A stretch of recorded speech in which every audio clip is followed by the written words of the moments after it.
Michael with Michael Makes Leatherworks. I'm back with you guys today with another leatherworking video. I've had a lot of requests on how to apply acrylic resolene properly to your finished leather projects. So I have a project that you can see here that I'm just about to finish up. The only thing I have left to do with it is apply acrylic resolene, give it a good buff, and applying it, I do normally do about 3 coats, okay? But how I'm going to apply this though is using an airbrush. An airbrush, I have found, gives you the cleanest application of acrylic resolene out of any other way that I've tried to put it on a project. A lot of people say that they get spotting or they get streaks on their projects when they're finished, and it absolutely ruins their project. As you can see, what I have here is a custom ID holder that I did for a friend and a longtime customer. On the back here, it'll have a door badge. On the front, his picture ID will slide in. There's a little hoop here at the bottom that will allow for a key ring to be put on for keys, or a key extender to be put on here for use in in networking rooms and whatnot. Then, as you can see, this is a strap. Strap will go on like so with the Sam Brown studs, which will allow for quick removal if he needs to, or if this gets caught in some kind of machinery and he goes to pull away, this will come off instead of getting him pulled into something. So that's a little overview of the project here. Now, to apply the acrylic resolene, of course, you're going to need acrylic resolene. Now, I buy my resolene in these 32-ounce containers.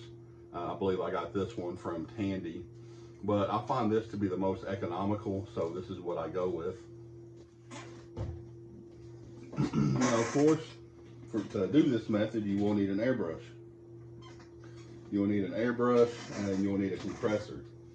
Now, these can be expensive depending on what kind of setup you go with, but I'll be honest, I got mine from Harbor Freight.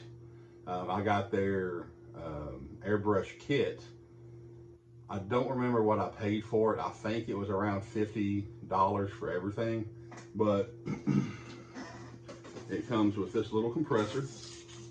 You can see right here it says Central Pneumatic, so that's a dead giveaway. It's from Harbor Freight.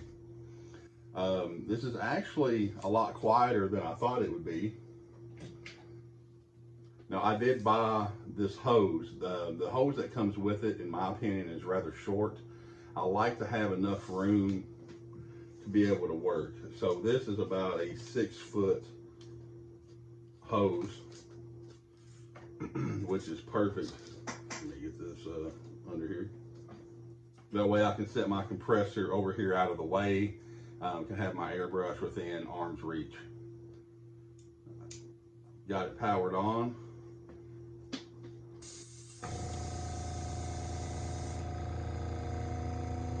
So as you can hear, not very loud. You can have it right next to you while you're working, you know, and it's not gonna bother you. You know, it is fairly low. Now, one upgrade to their system that I did make is it came with a rather cheap air gun or airbrush.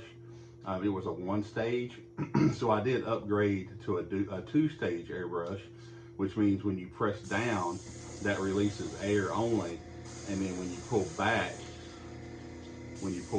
on the trigger like this right here, that's actually what releases your dye or your resolene or whatever it is you're applying to your project.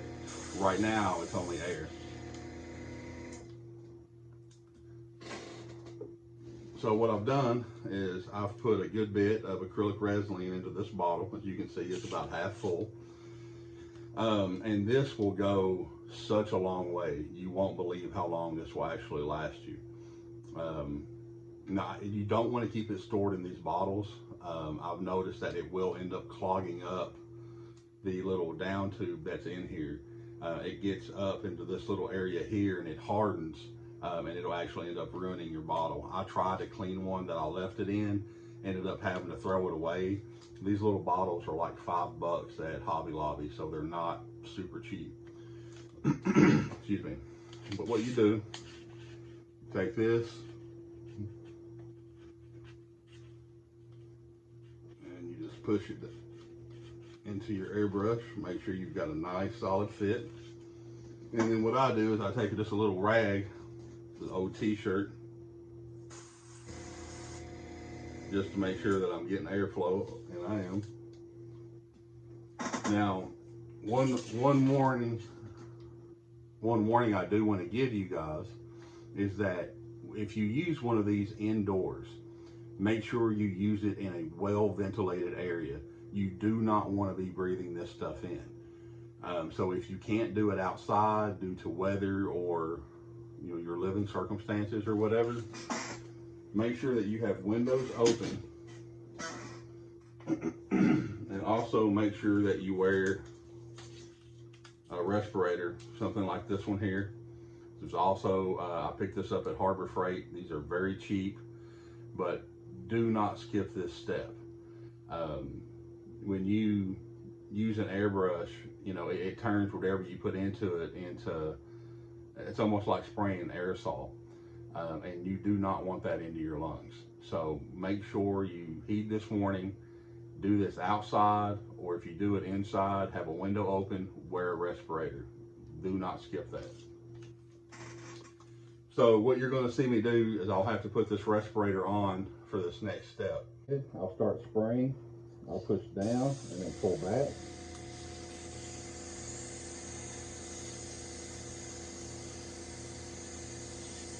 And then I'll lightly sweep it across the project until I get complete coverage.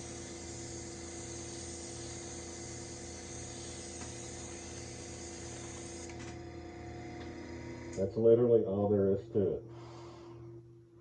Now I will need to let this sit and dry for a few minutes. And then if you have a fan, I do have a small little desk fan that I keep in here. You can actually take a little fan and just set that on there, and that'll really help facilitate the drying. Where this is going on in very light, even coats, it dries it very quickly.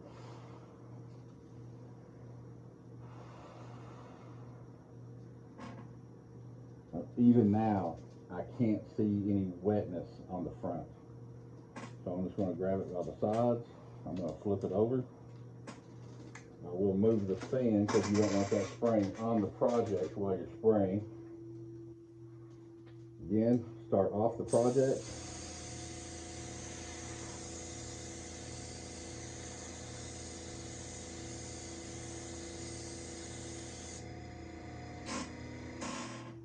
Now, normally I'll spray this way, and then I'll come in and spray this other direction to make sure they get into all the nooks and crannies. But it's the same process. Now you want to make sure you apply a light coat. You do not want this to run. If this runs, that can leave streaking, and that's why we use this. So be patient. Do a couple of coats on each side, let it dry, and then I'll give it a quick buff with a little wool pad. Now you can actually get these at Lowe's or Home Depot in the paint section. Very cheap, it's 100% wool. It's wool, it's wool. We'll give this a real quick buff. And don't worry about removing your hardware. This will buff right off of it. It's not going to hurt it at all. You'll see a bit of gloss come into it. Just real lightly. And this helps to seal in the dye and to help waterproof it as well. Acrylic Resolene, in my experience, is one of the best waterproofers out there for leather projects. Okay, now that we've given it a quick buff, I do want to go over it and give it another coat.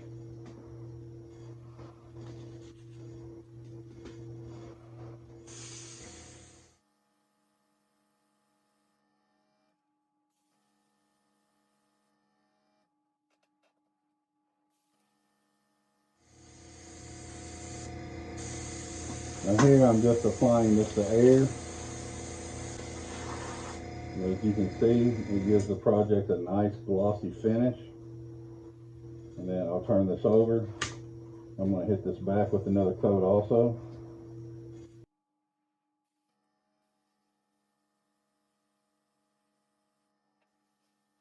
And make sure you hold your airbrush back about 4 inches or so from your project. You don't need it right up close to it. That'll apply too much product to it and you'll end up getting streaks and runs in your project. But guys, that's all there is. The process for applying dye is exactly the same way. This is the most economical way to use these products. It really stretches out your dyes and your finishes. But guys, if you have any questions, please leave them in the comments below. If this video has helped you or it's entertained you in any way, I would appreciate you subscribing to the channel and be on the lookout for more videos to come. Thanks, you guys.